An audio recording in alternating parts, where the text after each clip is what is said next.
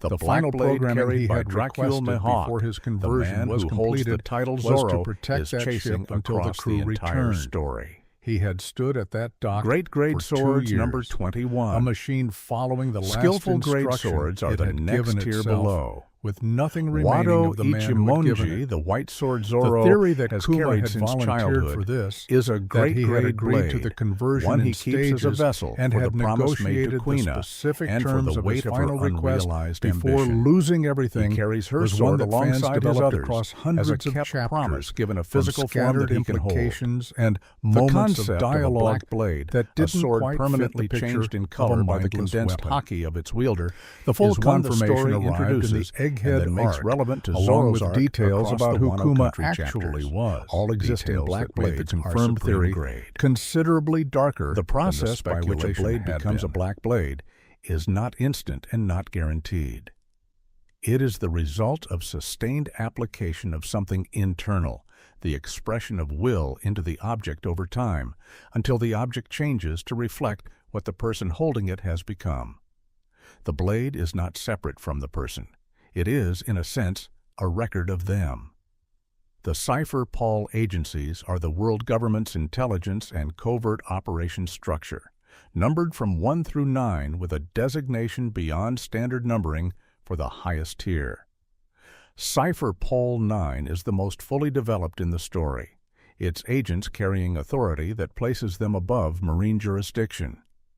The power they hold, referred to as the absolute justice privilege, allows them to kill targets without the standard process of trial and designation, a specific authorization that ordinary enforcement does not carry.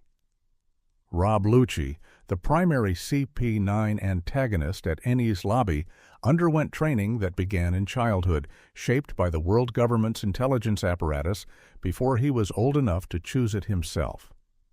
His Rokushiki mastery, the 6-technique combat system taught to Cipher Pole agents, was developed to a level no previous CP9 agent had reached at his age. The 6 techniques are distinct approaches to physical combat. Soru produces movement speed through a rapid sequence of kicks, generating burst acceleration. Geppo creates temporary aerial footholds by kicking the air itself. Tekai hardens the muscles to the density of iron. Rankyaku produces a compressed force blade from a single kick. Shigen strikes with a single finger at penetrating velocity. Kami-e relaxes the body entirely, so incoming force finds nothing to catch. Each technique is a different answer to a different problem in combat, and a practitioner who masters all 6 can combine answers in ways the individual techniques do not suggest. Cipher Pole Aegis 0, CP0, operates above CP9's authority and answers directly to the celestial dragons. Its agents wear white masks and appear in the story's later arcs at points of escalating world-level significance. Their visual uniformity is the opposite of CP9's individual personalities. A design choice that communicates something about how the people at the absolute top of an institutional hierarchy understand their own identities relative to the institution they serve. Impel Down, the great undersea prison positioned below the red line, is organized into 6 descending levels, each named for the nature of its punishment. The levels are Crimson Hell, Starvation Hell, Beast Hell, Blazing Hell, Freezing Hell, and at the bottom, Eternal Hell, where the most dangerous prisoners the world government has acquired are maintained in conditions designed to make escape unthinkable. The prison is positioned below sea level, in part for the structural advantage this provides against devil fruit users, surrounded on all sides by the sea that weakens them without requiring the facility to deploy additional measures. Warden Magellan's devil fruit ability, the Doku Doku no Mai, produced poison in all its varieties, a capacity that made him a natural fit for a facility where the primary goal is containing the extraordinary. He eats through most of the day to maintain sufficient production of his ability, a biological cost the story notes with the same matter-of-fact tone it brings to other detail. He is very good at his job in the way that people who became the thing they were trained to be tend to be very good at their job. The Sabaody Archipelago, the island cluster at the base of the Red Line where ships prepare for the undersea descent to Fishman Island, is built from mangrove trees whose roots rise from the seafloor to create the island surfaces above. The sap of these trees forms the bubbles used as transportation across the archipelago and as the enclosing structures for the descent beneath the surface. The infrastructure of Sabaody runs on the biology of specific trees, the same way the Den Mushi communications network runs on the biology of snails, and the newspaper delivery system runs on the behavior of carrier birds. The world built its connectivity not by replacing nature with machines, but by finding what nature was already capable of and building around it. The slave auction houses once operating at Sabaody sold people to celestial dragons, a commerce the story portrays directly and uses as the immediate context for the incident that assigned the Straw Hats their simultaneous elevated bounties and scattered them across the world. The sequence concentrated the story's engagement with its slavery themes into a single direct event whose consequences shaped the arc that followed and the training period that followed that. Bartholomew Kuma, a warlord who cooperated with the world government's scientific program to be progressively modified into a weapon, carries a history with the Revolutionary Army that the story revealed across separate moments distributed through different arcs. His decision to submit to a modification process that would eventually remove his autonomous will entirely was connected to a specific request he made as the price of that cooperation, a request involving the Straw Hats that the story disclosed slowly, piece by piece, reserving the full meaning for a moment prepared by everything that preceded it. The Pacifista program, which used Kuma as its original human template to produce mass-manufactured cyborg soldiers, represents the world government's effort to mechanize the kind of strength that normally exists only in specific individuals. The PX units share Kuma's physical specifications and his paw fruit beam attack, but lack the original's devil fruit ability. The program's existence is one of several places where the story illustrates the specific institutional logic of the world government, which understands power as something to be controlled and reproduced, rather than something that belongs to the people who embody it. The Kamabaka Kingdom on Momoiro Island, where Sanji spent his 2 years of training during the time skip, practices a culinary philosophy involving food that develops the body's capabilities through specific prepared dishes. The 99 masters of Nukama Kenpo each hold a secret recipe, and the collection of all 99 became Sanji's stated objective for those 2 years, a goal the story frames with consistent comedy while acknowledging that the capabilities he developed there contributed meaningfully to what he was capable of afterward. The way of the sea involves learning from wherever the sea sends you, even if the sea's choices are, occasionally, aggressively uncomfortable. The Okamas of that island, the new Kama community, practice a style of living and a set of values that the story has engaged with across different registers over the years. Their appearance in Sanji's backstory arc functions partly as comedy and partly as a genuine demonstration of a community that found its own way to exist in a world that did not make room for it easily. The Revolutionary Army's regional structure assigns commanders to different geographic areas of the world, with Sabo serving as Chief of Staff, placing him among the organization's most operationally significant members. Dragon's origins, his personal history before founding the Army, and the specific event that turned a Marine officer's son toward dismantling the institution his father served, are among the most carefully preserved mysteries the story holds. The detail given about Dragon across the arcs is precisely enough to make him coherent. The detail withheld is precisely enough to keep him significant.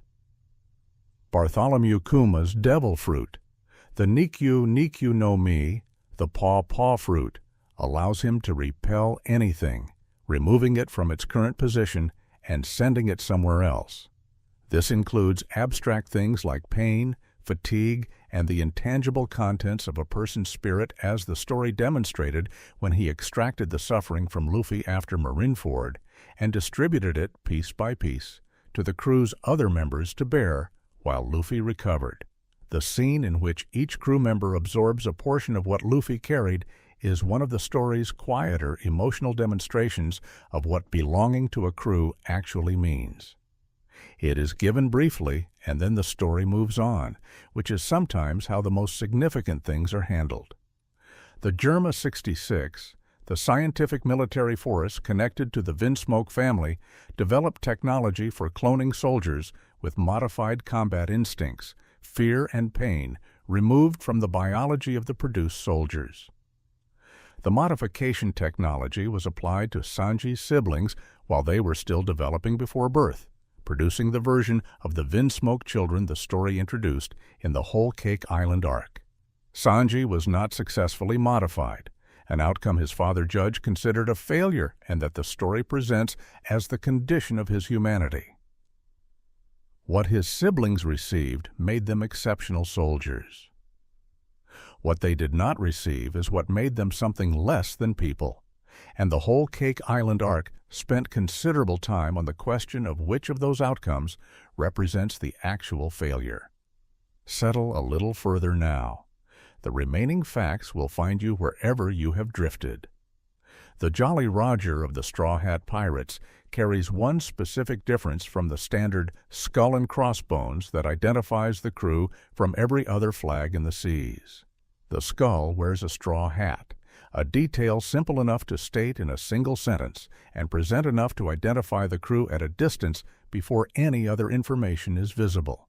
Every pirate crew in the story carries its own design, and most of those designs communicate something about the crew's nature before any other introduction is offered. Whitebeard's flag replaced the crossed bones below the skull with crossed Picento blades, his specific armament incorporated into the symbol rather than represented generically. Big Mom's flag included a crown, a formality that reflected the political structure of Tato land sovereignty. Kaido's flag incorporated a stylized oni, reflecting the visual identity he imposed on Wano country during his occupation.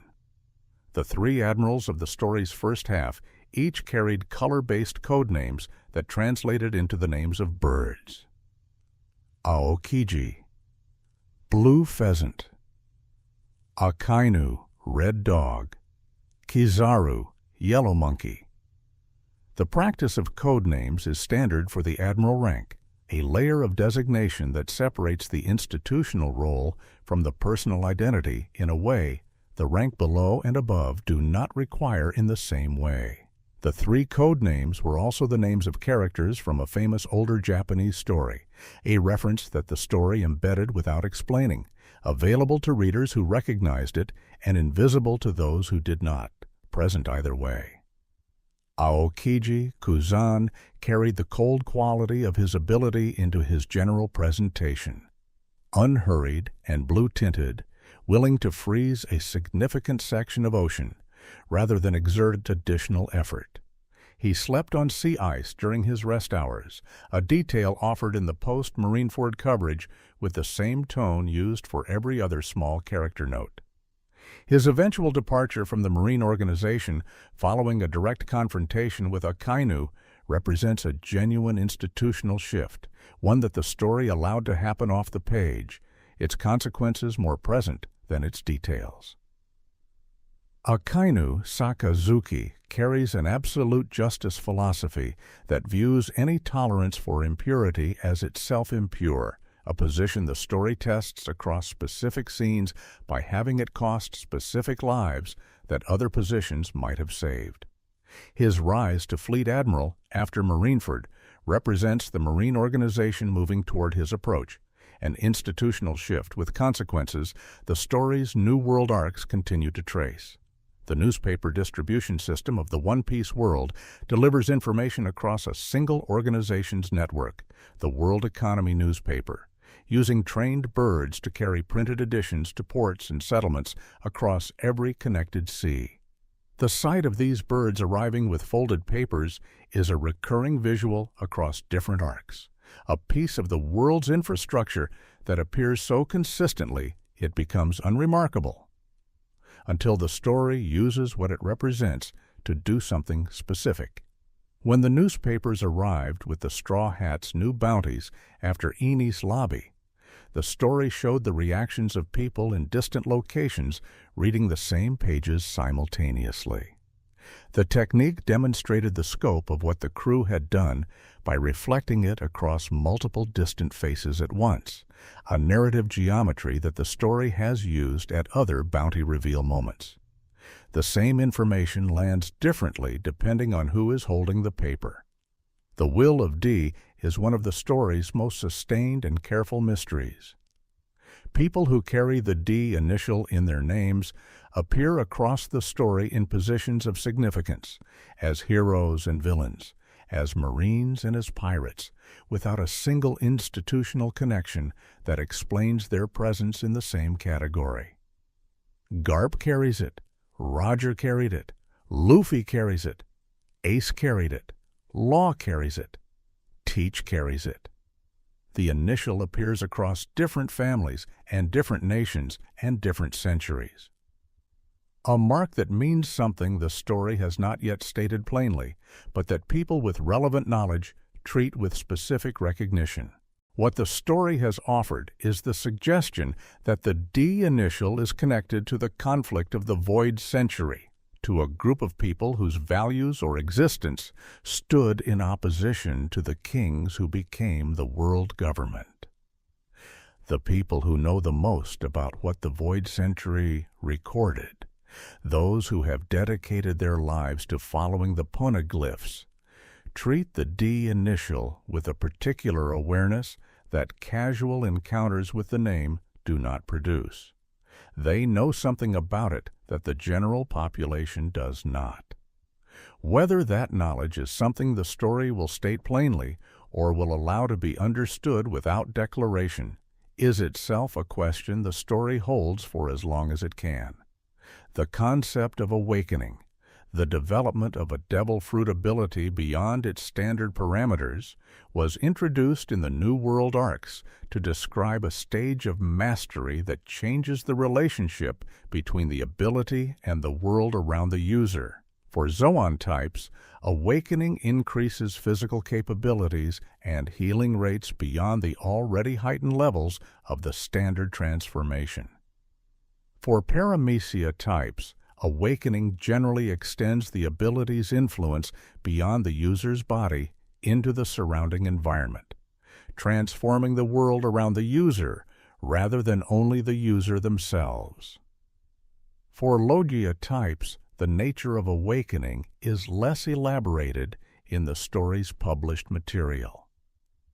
Don Quixote do Flamingo's awakened use of his string ability produced Birdcage, a dome of strings encircling all of Dressrosa and contracting slowly.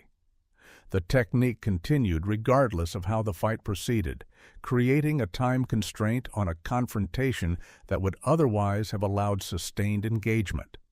It was one of the more mechanically successful uses of awakening as a story device, a power whose pressure was structural rather than simply physical, one that changed the conditions of the fight rather than just adding force to it.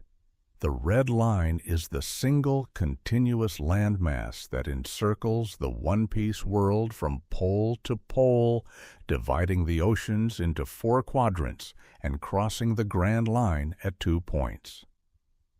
Mary G. Wise, the fortress city of the celestial dragons and the seat of the world government's civilian authority, sits atop the red line at its intersection with the Grand Line. The positioning was not incidental. The founders of the world government placed their seat of power at the literal crossing point of the world's defining geography, a position from which all the world's significant seas are accessible, and none of them are beyond reach. The place you build from communicates something about how you understand your relationship to everything around you. They built from the center, above it all, looking down. The Florian Triangle, the vast stretch of permanently fogged ocean crossed during the story's approach to Thriller Bark, is described as a region where ships disappear and where enormous shadowed figures have been reported moving beneath the fog. The arc's explanation accounts for many of the disappearances. It does not account for the full scale of what has been seen in the fog. That remainder sits in the story as an uncollected thread, present and unresolved, which is occasionally how a world communicates that it is larger than the story currently requires it to be. The Sky Islands above the Grand Line were reached by the crew through the knock-up stream, a column of ocean water rising from the surface to the sky under the pressure of an undersea geological event. Surviving the ascent required understanding the stream's mechanics well enough to position the ship correctly, which NAMI identified from the available data. The Sky Islands above are real places with their own histories and their own populations. Skypians and Shandians and Burkans, all descended from people who reached the sky through different circumstances across different centuries. The Shandians carried a history connected to a poneglyph their ancestors had protected for generations without being able to read it, which is the particular condition of being a guardian of something you understand is important without understanding why. The dials of the Sky Island region represent what a civilization develops when its available materials are unusual. They are shells found in the sky, capable of absorbing and releasing different forms of energy depending on their type. An impact dial absorbs kinetic force and releases it back at high concentration. A flame dial stores fire. A flash dial releases light. A breath dial stores wind. An axe dial releases a cutting force. A reject dial absorbs force at a rate that the human body cannot handle and releases it at devastating concentration, the cost falling on the user as much as the target. Usopp incorporated several dial types into his combat toolkit after the Skypiea arc, integrating Sky Island technology into a ground-level arsenal without ceremony. He found something useful and kept it. That is how his toolkit grew across the whole story, accumulation by pragmatic decision. Eiichiro Oda's creative process for developing new arcs begins with establishing notes about where the crew is going and what they will encounter there, working outward from the island's visual identity and central conflict. Character designs are developed through multiple iterations, beginning from silhouettes that communicate a character's essential nature before any details are added. The silhouette approach is one of the more practically useful details about how he works, because a character whose silhouette is immediately readable can carry identity across a crowded page or a fast-paced scene in a way that detailed but visually ambiguous designs cannot. Oda has spoken across various interviews about the physical reality of maintaining a weekly schedule across decades of publication. The minimal sleep, the consistent production, the assistants who handled specific panel elements, while the creative core of every chapter remained his responsibility entirely. He took breaks when his health required and returned to the same schedule after them. The SBS corner in this context is not professionally required. It is something additional, an extension of his engagement with the world he has built, maintained in the margins of a schedule that already left very little margin. Every answer given in those corner columns became permanent, part of the world's architecture, a fact that all future decisions had to accommodate. The obligation expanded with each response, requiring more birthdays and more detail, but the expansion was chosen rather than demanded.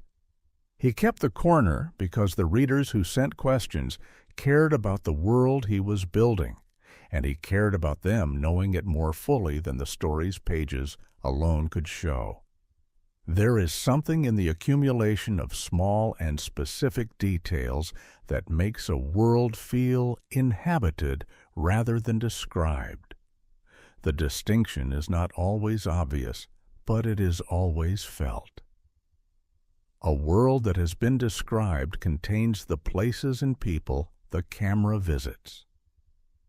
A world that has been inhabited contains also the places the camera does not visit, the facts that would never appear in any chapter and would not need to, the height of someone the audience will see once, the birthday of a character who exists in a single panel, the preferred drink of a person who lives in a kingdom the crew passes through and does not return to. Oda built an inhabited world, and the evidence of that inhabitation is present in everything from the central mysteries of the Void Century to the preferred tea preparation of a skeleton who spent 45 years sailing alone through fog. The large and the small receive the same care because the care is not proportional to significance. It is simply what the world deserves when the world is worth caring about completely. The Straw Hat Pirates are a crew of people who know each other in the specific and irreplaceable way that comes from crossing something difficult together. The crew has been scattered and reunited. It has been to the sky and under the ocean and inside a whale, and through the most fortified prison the world government could construct. It has stood in front of things it should not have survived, and made decisions that could not be unmade. And every time the ship has sailed forward, every time the log pose has pointed toward the next island, every time the Den Den Mushi has carried a voice across an impossible distance, the world has been there, fully itself, inhabited all the way to its edges, holding every detail in place. The sea does not change. The crew still sails. The dream is still somewhere ahead of the needle, waiting in the direction it points. And somewhere in a studio, someone who has spent decades keeping careful records of measurements and birthdays and blood types and laugh sounds is still working, still noting down the detail of someone who has not appeared yet, still making the world one small thing more complete. That is enough for tonight. If you are still awake, perhaps close your eyes now. There is another story ready if this one did not carry you all the way, and it will be there when you need it.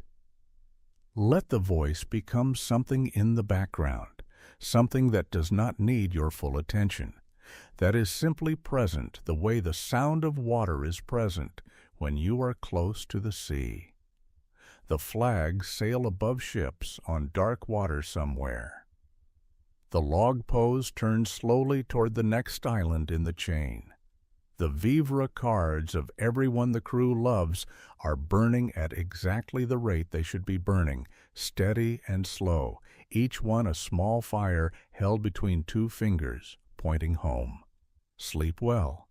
The sea will still be there tomorrow, and everything worth finding in it will still be waiting, patient and unhurried, exactly where it has always been. Thank you for sailing through the One Piece world with me tonight. If you'd like to keep drifting, another video is ready on the left of your screen. Maybe let it play as you close your eyes. The Straw Hat sits somewhere still. The ship sails on. If you have found your way to sleep somewhere in the last hour, that is exactly where you were supposed to go. If you are still here, still listening, still following the voice through the dark, then you are welcome to what remains. There is not much further to travel tonight.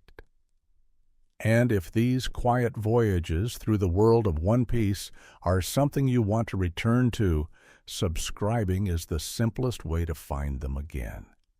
The channel will be here whenever you are ready to sail. Sanji's dream is the All Blue, a legendary sea where the fish of all four blues exist together in a single body of water. East Bluefish and West Bluefish and North Bluefish and South Bluefish sharing one location that the world's current geography should make impossible. Most sailors who have heard of the All Blue treat it as a story told in ports, assembled from different things people wanted to be true. Sanji does not.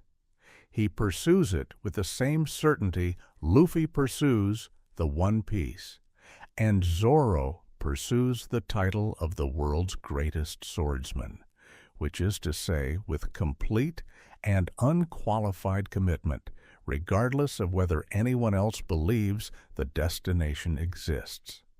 The dreams of the Straw Hat crew members are a specific kind of fact about who they are. They are not ambitions in the professional sense, not goals chosen for their practicality or their likelihood of success. They are the things a person decided at some point early and formative that the world was large enough to contain, and that they were going to find if the world could be crossed far enough. Luffy's dream of becoming king of the pirates was decided before he understood what it would require. Robin's dream of finding the Rio Poneglyph and reading the full record of the Void Century was chosen in the aftermath of everything she lost and everything that was taken from her, a decision made by someone who had already paid more than most people are asked to pay for the right to simply want something. Nami's dream of drawing a complete map of the entire world was formed by someone who grew up in a village she was not free to leave, who learned to love navigation because the knowledge of where things were was the closest she could come to going there. These dreams predate the crew. They existed in separate people before those people met each other, before any of them knew what the Grand Line would look like from the inside, before the ship had a name or a crew or a route. The crew formed around the dreams rather than the dreams forming around the crew, which means what holds them together is something older and more personal than any shared adventure, and something that would still be there if the adventures stopped. The number of islands visited by the Straw Hats across the story's arcs is large enough that the total count is difficult to fix precisely, because not every island receives a name or a dedicated arc. There are islands the crew passes through briefly, islands seen from the water without landing, islands mentioned in conversation as places that were and were not. The world is full of them, each with its own magnetic signature, each requiring its own calibration on the log pose. The specific character of the Grand Line means the crew did not choose which islands came next. The sea made that decision, and they followed it. The route was the route, and the places they arrived were the places the needle pointed. The fact that the route was not chosen does not make the places less theirs. The island where something changed is still the island where something changed, even if the crew never would have selected it from a chart. Some of the most significant places in any life arrive without invitation, by the logic of what came before, rather than by deliberate selection. The One Piece world builds that truth into its navigation system. You follow the needle. The needle leads somewhere. What you find there belongs to you, whether you chose it or not. The sound of the sea at night, if you have ever slept near one, is a rhythm that does not need to mean anything in order to work. It moves, it returns, it moves again. There is no conclusion in it and no urgency only the same motion repeated in slightly different form across the same stretch of water, patient as anything that has been doing one thing for a very long time. The one-piece world is full of that sound. The ships move across it. The crew sleeps under deck and above it, in hammocks and on flat surfaces and wherever sleep arrived before a better option was found. The watch changes. Someone makes tea. The needle on the log pose holds its bearing through the dark, pointing toward the next island in the chain, the one they haven't reached yet, the one they will know when they get there. You do not need to know where the needle is pointing tonight. You only need to rest.